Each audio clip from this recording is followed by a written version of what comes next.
Kalau kalian punya teman, punya sahabat, punya pasangan, kok persamaannya banyak, sebagian hal kita sama. Hobinya sama, seleranya sama, dan banyak hal yang sama, terus komunikasinya nyambung.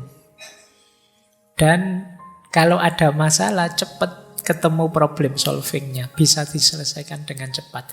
Itu paling ideal, nomor 1. Ada yang lebih rendah.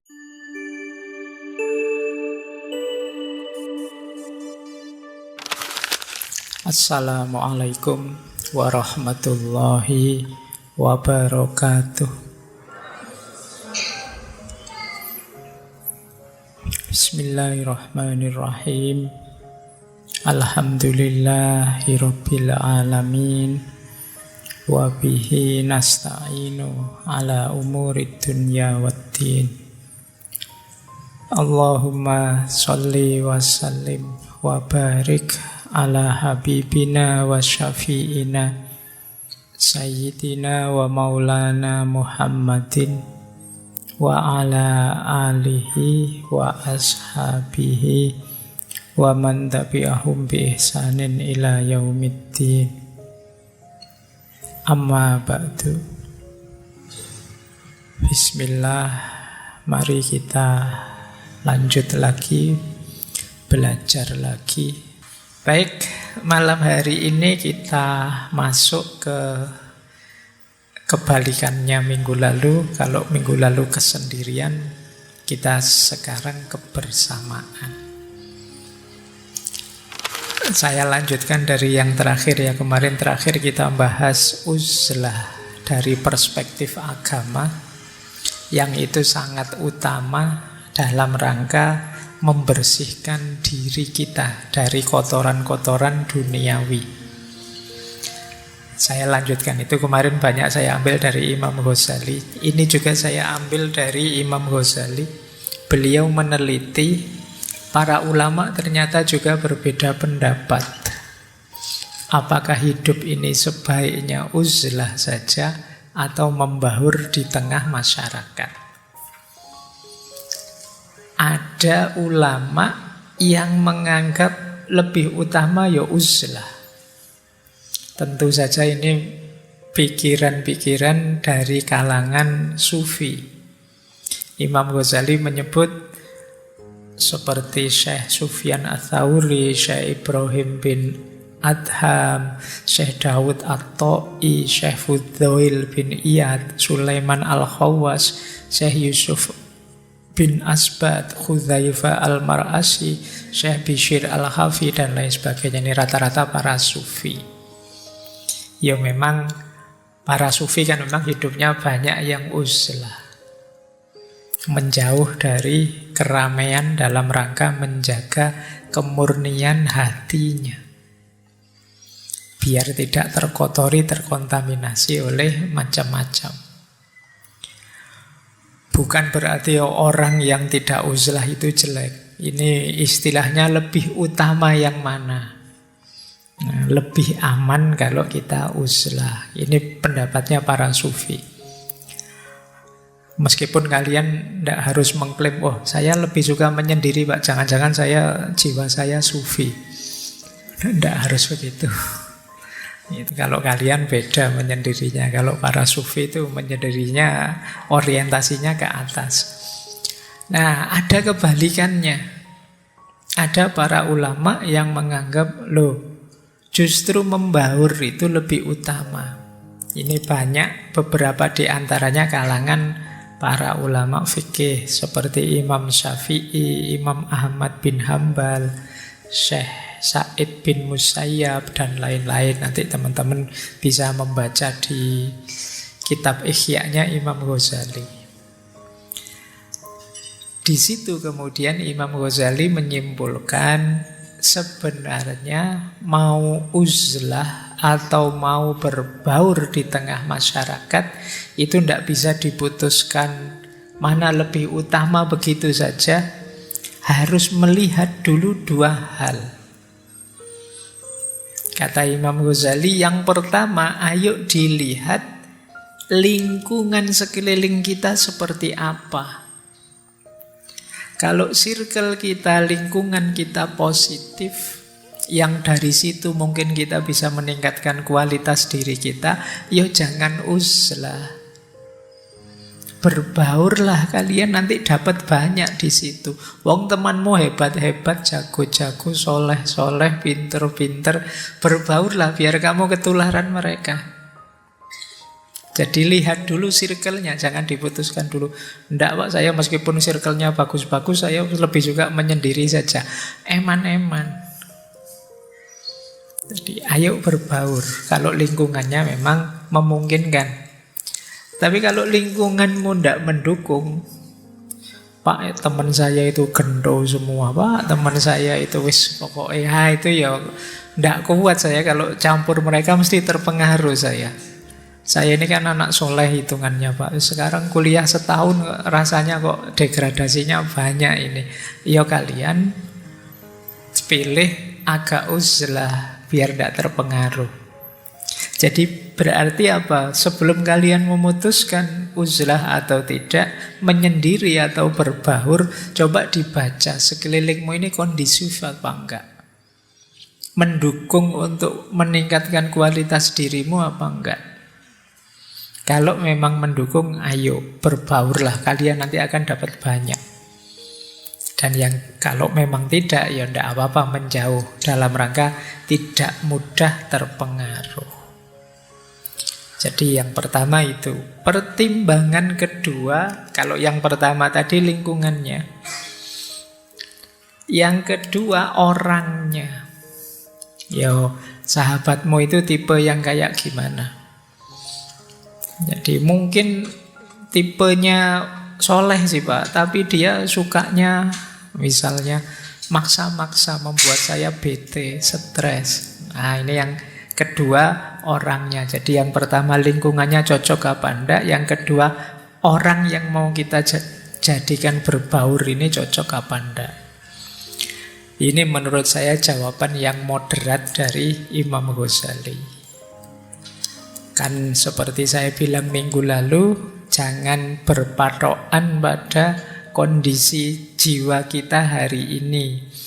Saya termasuk yang punya keyakinan kondisi diri kita itu sesuatu yang tidak harga mati. Saya itu introvert kok Pak aslinya ya, tapi bukan harga mati juga. Mungkin pengalaman membentukmu lama-lama bisa tidak introvert. Saya aslinya cerewet Pak, ekstrovert Pak. Oh bisa saja nanti ada pengalaman hidup yang tiba-tiba membuatmu dari cewawaan ekstrovert terus drop, terus jadi introvert, entah pengalaman traumatik apa. Jadi jangan diharga matikan. Manusia itu seperti saya bilang makhluk potensi. Dalam dirinya ada banyak potensi.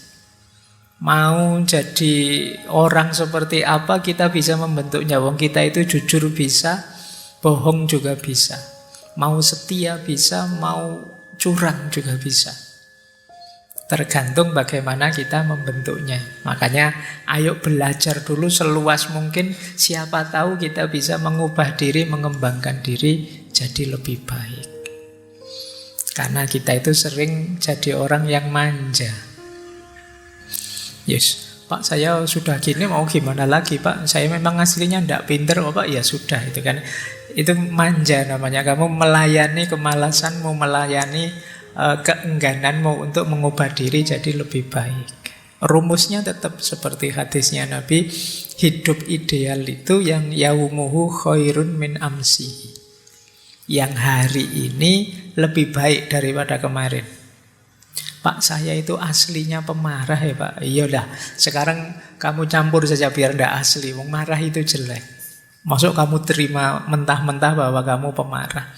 Kamu ganti keaslianmu. Kalau kamu nganggap aslimu pemarah, ya kamu ganti saja biar tidak pemarah. Wong karakter pemarah, apa penyabar, apa itu kan lebih banyak dibentuk oleh lingkungan. Apa sejak bayi kamu memarahkan enggak? Apa ono bayi begitu lahir ngamuk-ngamuk kan tidak ada. Saya karakternya itu apa Pak? Iyalah itu kan banyak dibentuk. Kalau bahasa hadisnya Kullu mauludin yuladu alal fitrah. Setiap bayi itu lahir fitrah, dalam fitrah-fitrah yang bersih. Kemudian orang tuanya yang membentuknya, lingkungannya yang membentuknya. Jadi seperti apapun kondisi teman-teman hari ini, jangan diharga matikan. Khususnya untuk hal yang jelek-jelek. Biasanya mengharga matikan yang jelek-jelek itu membuat kita tidak ingin memperbaiki diri. Baik, malam hari ini kita akan belajar apa iya sih kebersamaan itu termasuk bagian dari fitrah hidup kita. Ternyata oleh Allah manusia itu diberi bekal yang lengkap. Mau sendirian mampu, bersama-sama juga ada daya untuk ke sana. Minggu lalu saya bilang sendiri itu bagian dari fitrah, hakikat hidupnya manusia. Ternyata kebersamaan juga begitu. Kalau ilmu sosiologi menyebutnya manusia itu punya fitrah sosialitas. Kebutuhan terhadap orang lain. Tidak mungkin kita hidup sendirian. Nah, baik, kita belajar itu malam hari ini. Bismillah. Kita awali dari istilah-istilah ya. Ini saya tertarik ngomong ini karena kadang-kadang ada yang protes sama pasangannya. Hubungan kita itu namanya apa sih? Ada banyak jenis nama hubungan. Ini saya ambil dari bahasa Inggris saja. Bahasa Arab lebih banyak, tapi mungkin kalian lebih akrab dengan istilah-istilah ini. Ada istilah relationship, ada companionship, ada friendship, ada fellowship, ada partnership. Nah, kita ini fellow, apa partner, apa companion, apa friend, apa relation. Kalau itu relationship, sebenarnya semua jenis hubungan itu namanya relationship. Saya dengan kalian ini malam hari ini itu relationship antara yang ngajari dengan yang belajar. Segala jenis. Kalian dengan teman-teman kalian semua jenis hubungan itu istilahnya relationship. Meskipun kadang-kadang istilah relationship itu secara spesifik dipakai oleh orang yang sedang pacaran. Dalam bahasa Inggris loh ya. Jadi ada nuansa romantiknya relationship. Kita ada hubungan, tidak ada. Nah, itu biasanya konotasinya ke hubungan yang romantik. Tapi sebenarnya istilah relationship itu semua jenis hubungan. Jadi kalau kalian bingung jawabnya, kita ini hubungan jenis apa ya? Pokoknya relationship gitu aja. Ada hubungannya entah apa. Ada lagi istilah companionship. Kalau companionship itu lebih dilihat aspek bisa menemani sehari-hari. Companion itu company, jadi yang hadir terus-menerus itu companion. Kamu kok buntuti aku terus toh, itu companion. Bisa bersama terus-menerus, itu companion. Orang yang bisa bersama terus-menerus tidak mesti ada rasa loh. Tapi dia hadir terus, itu companion namanya. Ya banyak kan, mungkin karena kamu tidak bayar-bayar utang tiap hari dibuntuti, apa karena kamu butuh dibarengi pinjam motornya terus tiap hari buntuti, itu companion. Meskipun nanti konotasinya companion itu orang yang memang sayang dengan kita sehingga siap menemani kita anytime. Tapi makna letternya companionship. Tidak mesti ada rasa sebenarnya. Lebih merujuk pada aspek kehadiran yang terus-menerus. Companionship. Itu yang kedua. Ada lagi yang ketiga, friendship. Kalau ini teman-teman sudah paham. Kalau ini ada rasa, ada kedekatan, ada intimasinya. Jadi di friendship ini ada rasa dekat dan komitmen untuk saling berbagi, saling mendukung, dan lain sebagainya. Itu namanya friendship. Dulu pernah kita bahas 1 bulan khusus membahas tentang persahabatan. Ada lagi fellowship.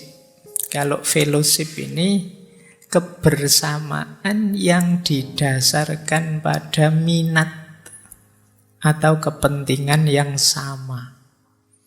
Itu fellowship. Sama-sama senang filsafat, yuk ngumpul kita biar bisa belajar bareng. Ini namanya fellowship. Sama-sama punya interest ini, gabung jadi satu, itu fellowship. Meskipun sekarang istilah fellowship banyak dipakai untuk tawaran beasiswa. Ya memang untuk gabung ke sana itu kan istilahnya fellowship. Nah, nanti ada partnership. Kalau partnership ini lebih merujuk pada kesediaan untuk saling mendukung demi satu tujuan bersama. Itu partnership.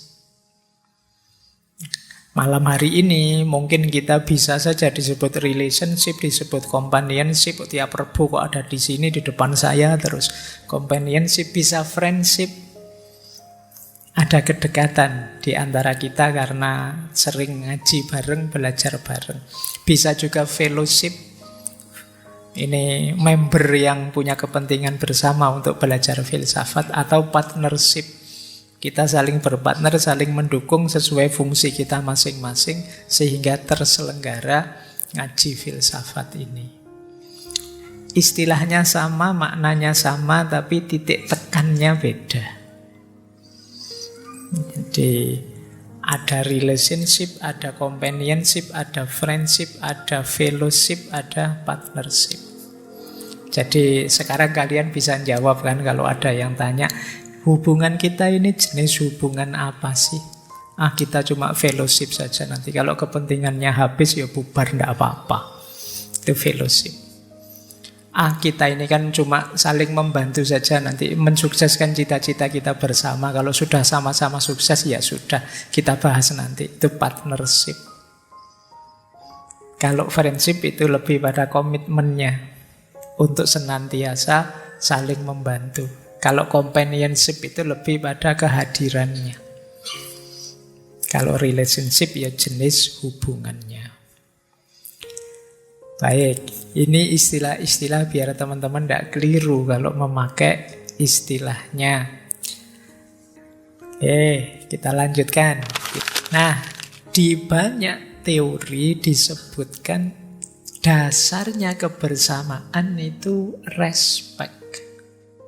Tidak mungkin kalian langgeng bersama kalau tanpa respect, tanpa menghargai.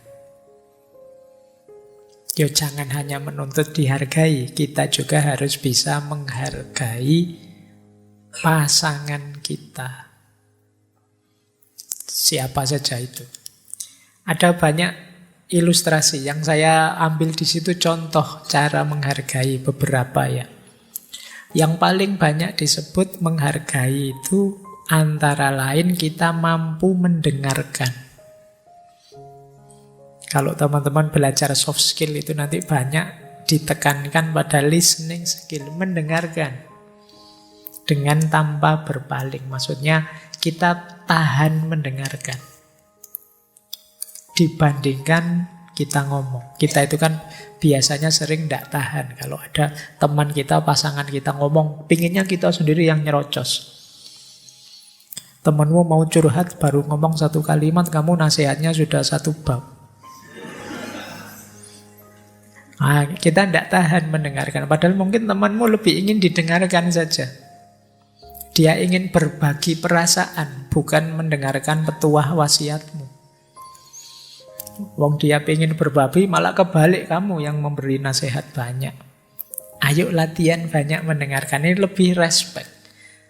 Apalagi semoga tidak ada di sini yang kalau ada teman yang ngomong sukanya motong. Sudah, aku ngerti maksudmu. Enggak, dengarkan sampai tuntas, meskipun kamu sudah tahu. Dia sedang ingin meluahkan, sedang ingin berbagi apa yang dia rasakan. Itu penghargaan namanya. Biarkan dia ngomong sampai tuntas. Bila perlu sebelum kalian komentar, kalian minta izin dulu. Aku boleh komentar enggak?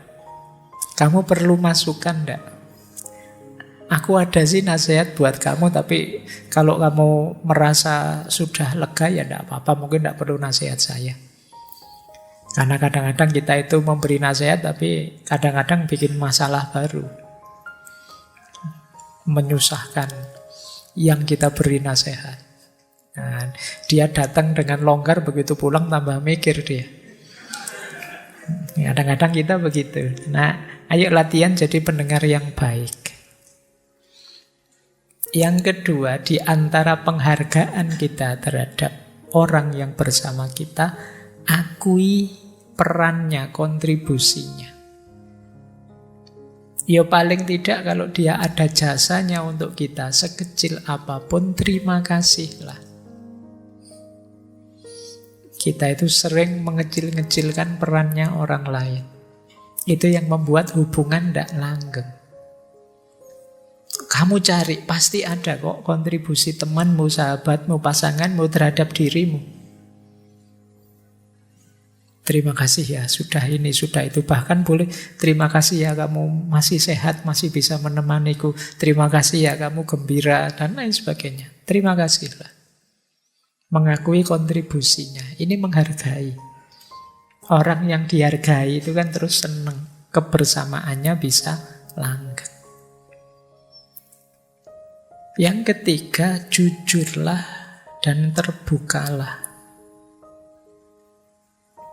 Yo, memang yang paling menyakitkan kalau kita punya sahabat, punya teman, itu kalau dia bohong. Entah untuk tujuan apa, untuk kepentingan apa, itu kan dibohongi menyakitkan. Membohongi teman, tidak jujur pada teman, tidak terbuka pada orang yang bersama kita, itu menunjukkan kita tidak menghargai mereka. Dan ini membuat hubungan tidak langgeng.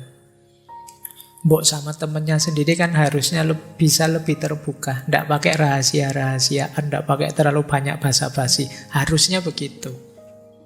Kalau sama orang lain yang tidak terlalu akrab mungkin lah. Tapi kalau sama teman sendiri yang tiap hari bersama kita, ya kalau saya tetap mending jujur dan terbuka. Seandainya jelek, buruk sekalipun, insya Allah mereka bisa memaklumi. Wong teman, kecuali orang lain. Jadi jujurlah, itu syarat sudah. Karena akan lebih fatal kalau kita tidak jujur dan terus kebongkar. Itu lebih menghancurkan kebersamaan. Kemudian selain jujur dan terbuka, siaplah untuk berkompromi. Kadang-kadang keinginan kita dan keinginan dia beda. Berkompromi itu ya sudahlah, wong keinginan saya baik, keinginan dia juga baik kok, ya sudah ikut dia saja, tidak apa-apa. Itu namanya berkompromi. Saya pinginnya ngaji filsafat bareng, kok dia mintanya nonton sepak bola bareng. Lu dua-duanya kan bagus, yang pertama belajar, yang kedua nasionalisme. Halo, sama-sama bagus. Nah, bolehlah berkompromi. Ya sudahlah, nanti ngaji ada rekamannya kok hari Minggu. Nah, kalau sepak bola kan yo ada rekamannya, tapi kan pahit kalau hanya nonton highlight-nya atau rekamannya, semua sudah tahu. Ya, sepak bola sajalah, lebih seru misalnya. Nah, ini namanya berkompromi, enggak apa-apa, wong sama-sama baik kok. Nah, ini teman namanya. Tidak kaku, wong sebenarnya keinginannya sama-sama baik terus gegeran gara-gara itu.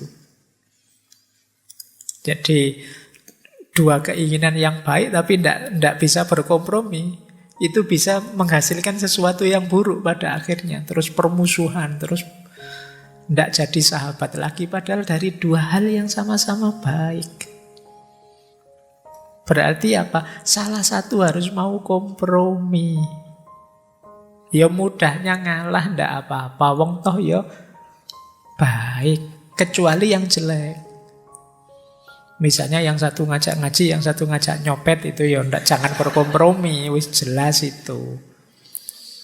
Ya kan, kalau baik sama buruk ya jangan kompromi. Tapi kalau untuk hal yang sama-sama baik, Tidak apa-apa, kompromilah. Ini demi apa? Kebersamaan. Ini menunjukkan kita menghargai dia. Sebenarnya saya ingin ngaji sih, tapi kamu pinginnya nonton sepak bola tadi, tidak apa-apa. Saya tak temani nonton sepak bola. Nanti hari Minggu kita dengarkan rekamannya ngaji misalnya. Ini namanya berkompromi. Terus, penghargaan pada orang lain, selain tadi mengakui kontribusi, kita juga harus siap mengakui kalau kita salah. Minta maaf lah. Itu namanya menghargai dia. Kadang-kadang kita itu egonya kuat. Sadar salah tapi kita kan gayanya, alah salah kayak gini aja kok dibesar-besarkan. Itu kalau kita yang salah. Kalau temennya yang salah kok tidak minta maaf. Itu kita sering begitu. Dibalik sebenarnya. Kalau teman kita salah, kalau memang memungkinkan, kita segera memaafkan. Kalau kita yang salah, tidak usah mikir. Minta maaf lah. Jadi ini biar kepribadian kita menyenangkan.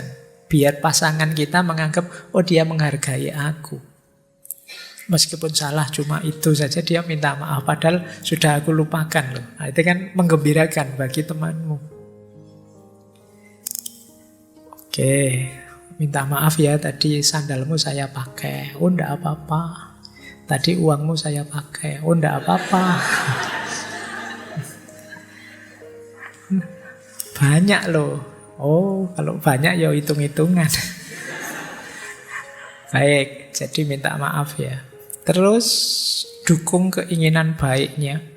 Di antara fungsi kehadiran kita itu kan pendukung. Ya pendukung untuk yang baik-baik. Kalau dia punya keinginan, punya cita-cita, dukung. Tidak hanya dengan kata-kata, kalau bisa dengan apa yang kita bisa, yang kita mampu.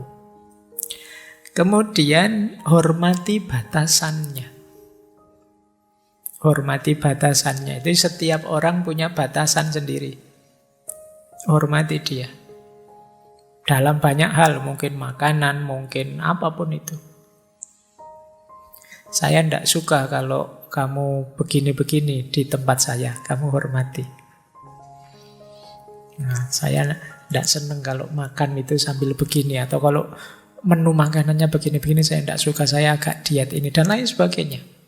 Setiap orang biasanya punya batasannya sendiri dan kamu hargai itu. Kalau apel di sini paling malam jam 10 ya, misalnya.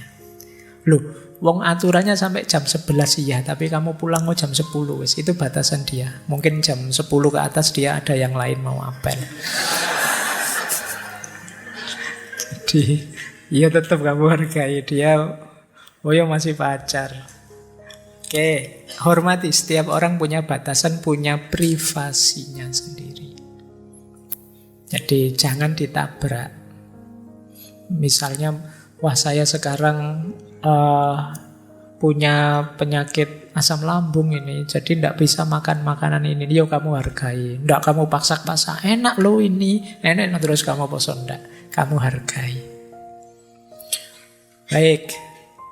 Terus seandainya tidak setuju, ya jangan diekspresikan dengan teriak-teriak, marah-marah, apalagi merendahkan. Dasar kamu tidak pinter, dasar kamu orang desa, dasar kamu tidak. Jadi ungkapkan tidak apa-apa. Justru memang kadang-kadang kita harus jujur. Kalau tidak setuju, saya tidak suka sih yang seperti itu, tapi saya hargai pilihanmu. Itu kan lebih nyaman untuk dia. Saran saya sih kamu jangan begitu, nanti menyakitkan orang lain. Sudahlah, lain. Tanpa harus maki-maki, tanpa harus teriak-teriak, tanpa harus merendahkan. Kemudian berikan ruang untuk privasi dia. Ya seperti tadi pekalah. Setiap orang perlu privasinya sendiri-sendiri. Jangan mentang-mentang teman akrab kamu di kamar kosnya bukai lemari, bukai laci, bukai dompetnya kamu buka. Wah. Iya, kadang-kadang kamu begitu kan. Wah, teman saya ternyata uangnya sampai tanggal sekian tinggal 75.000. Makanya kamu sampai detail kamu tahu dia tidak punya privasi sama sekali. Nanti kamu nongkrong di kamarnya, WA-nya kamu bukai semua. Wah, yes. Hargai privasinya dia. Itu penghargaanmu padanya. Terus tentu saja jangan bicara buruk tentang dirinya. Dan yang terakhir, di depan dia kita juga harus menghargai diri kita. Bentuk penghargaan kita padanya antara lain dengan kita menghargai diri kita. Misalnya kita pakai pakaian-pakaian yang sopan, itu kan menghargai diri kita juga menghargai dia. Ngomong yang santun itu menghargai diri kita, menghargai dia. Penghargaan-penghargaan seperti ini akan melanggengkan kebersamaan. Ayo latihan. Hidup itu jadi indah, nyaman dalam kebersamaan kalau rumus ini kita pakai. Tidak apa-apa lah, ini mumpung tahun depan ada rame-rame mesti pilihan presiden, pilihan apa, itu kan terus biasanya kenceng. Kita lupa norma-norma kebersamaan. Saling menghargai meskipun mungkin pilihannya beda-beda. Toh kita ini terkoneksi dalam satu kesatuan, kebersamaan tadi loh. Mungkin sesama anak bangsa, bahkan sesama manusia, sesama makhluk di semesta, sesama makhluknya Tuhan dan lain sebagainya. Kita dituntut saling menghargai. Baik, kita lanjutkan sekarang. Nah, sekarang ayo dievaluasi kebersamaan ini.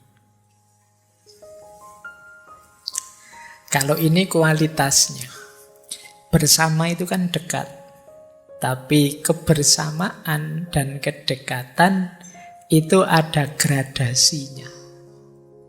Mungkin kalian bisa pakai rumus ini. Oh, kalau saya dengan teman yang sana itu ada di level ini. Tapi kalau dengan teman yang itu ada di level yang lebih rendah. Level kedekatan yang paling tinggi, paling ideal, namanya kedekatan level vitalize. Vitalize itu ya level vital. Ini paling ideal. Jadi kebersamaan yang sama-sama cocok. Mungkin persamaannya banyak, ada yang berbeda tapi komunikasinya bagus. Mungkin sedikit-sedikit ada masalah tapi bisa diselesaikan. Ini enak. Kalau kalian punya teman, punya sahabat, punya pasangan, kok persamaannya banyak, sebagian hal kita sama. Hobinya sama, seleranya sama, dan banyak hal yang sama, terus komunikasinya nyambung. Dan kalau ada masalah, cepat ketemu problem solvingnya, bisa diselesaikan dengan cepat. Itu paling ideal, nomor 1. Ada yang lebih rendah harmonius. Harmonius itu kesamaannya banyak. Komunikasi dan model penyelesaian masalahnya juga bagus. Tapi ada beberapa hal yang terpending, tidak selesai. Dalam banyak hal kita sama sih, kecuali dalam hal ini saja ternyata kita tetap tidak sepakat. Tapi kita tetap bisa jalan bersama, itu harmonius namanya. Persamaan kita banyak, komunikasi kita bagus, hanya di beberapa hal ini kita tidak sepakat. Nah, ini namanya harmonius.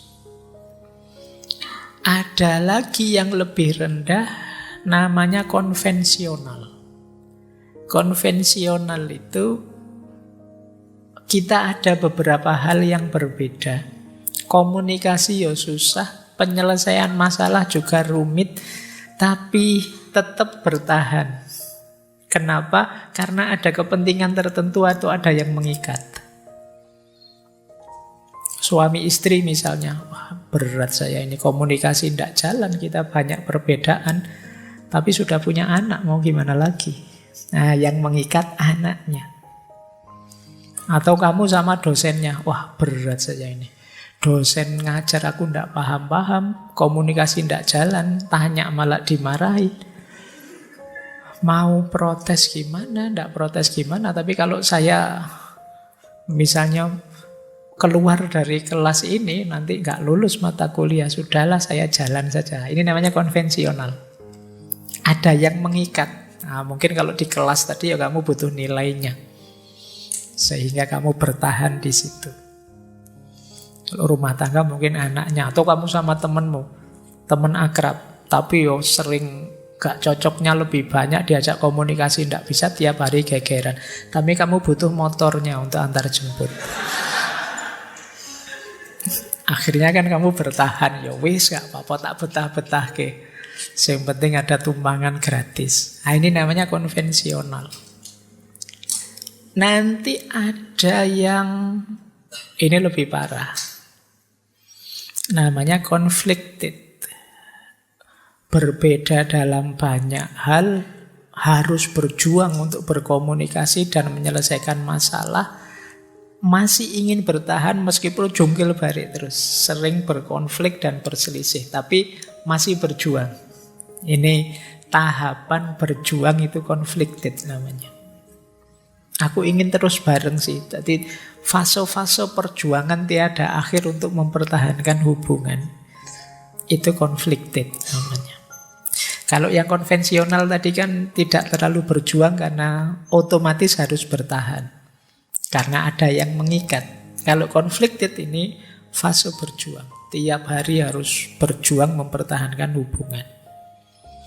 Nah, fase paling rendah devitalize. Mengalami devitalisasi. Kalau ini sudah lelah berjuang, lelah berkonflik, sama sekali sudah tidak nyaman.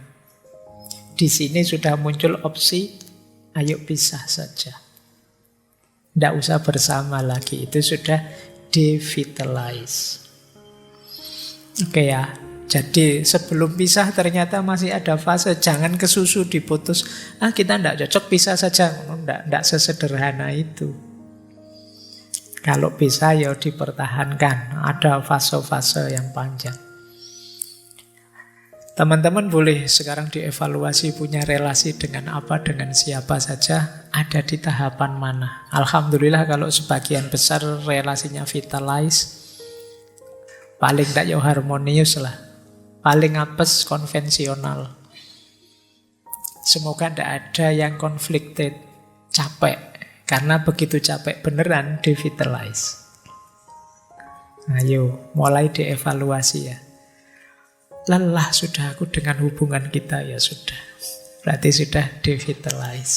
Sudah tidak mau lagi saya berjuang, capek aku. Devitalize. Ini opsi terakhir kalau yang ini ya. Baik, ini kualitas kedekatan saja untuk mengukur sejauh mana kita masih dekat atau sudah